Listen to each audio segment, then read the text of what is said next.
আসসালামু আলাইকুম সুপ্রিয় দশম শ্রেণীর শিক্ষার্থীরা, গণিত বিষয়ে আমরা অনুশীলনী 16.4-এর আজকে দুটি গুরুত্বপূর্ণ বহু নির্বাচনী আলোচনা করব।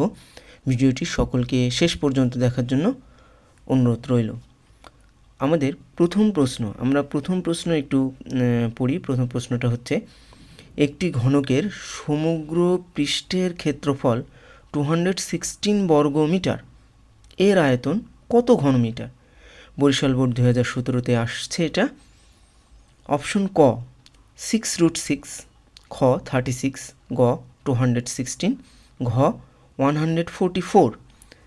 এখন এর ব্যাখ্যা থেকে আমরা উত্তরটা বের করে নিয়ে আসব, নির্ণয় করব। ব্যাখ্যা: ঘনকের এক বাহুর দৈর্ঘ্য এ হলে এর পৃষ্ঠের ক্ষেত্রফল বা সমগ্র পৃষ্ঠের ক্ষেত্রফল 6a², এটা আমাদের জানা আছে।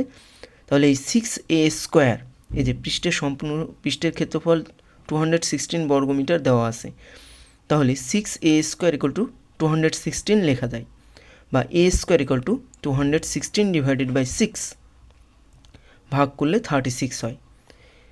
a = √36, এই পাশে স্কোয়ার, তাহলে এই পাশে রুট হবে।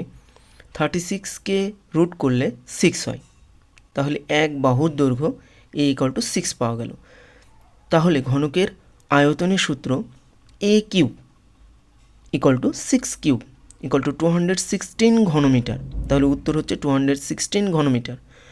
এখন এটা মজার বিষয় হচ্ছে যে এর সম্পূর্ণ পৃষ্ঠের ক্ষেত্রফল 216 বর্গমিটার বের হয়েছে, আবার আয়তন 216 ঘনমিটার। তাহলে উত্তর হচ্ছে গ 216 মিটার। এরপর আমরা আলোচনা করব দ্বিতীয় প্রশ্নটা পড়ি। একটি সিলিন্ডারের ভূমির ব্যাসার্ধ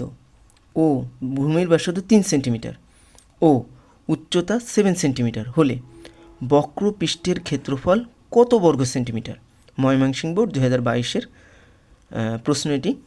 এখন অপশন দেওয়া আছে: ক 9 পাই, খ 21 পাই, গ 42 পাই, ঘ 63 পাই।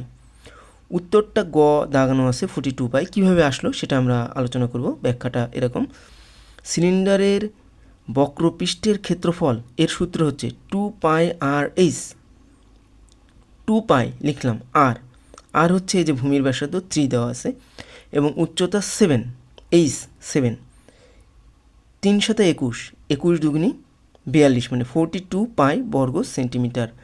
এখন যেহেতু পায়ের মান গুণ করা হয়নি, সেহেতু এটাই উত্তর হবে 42 পাই বর্গ সেন্টিমিটার।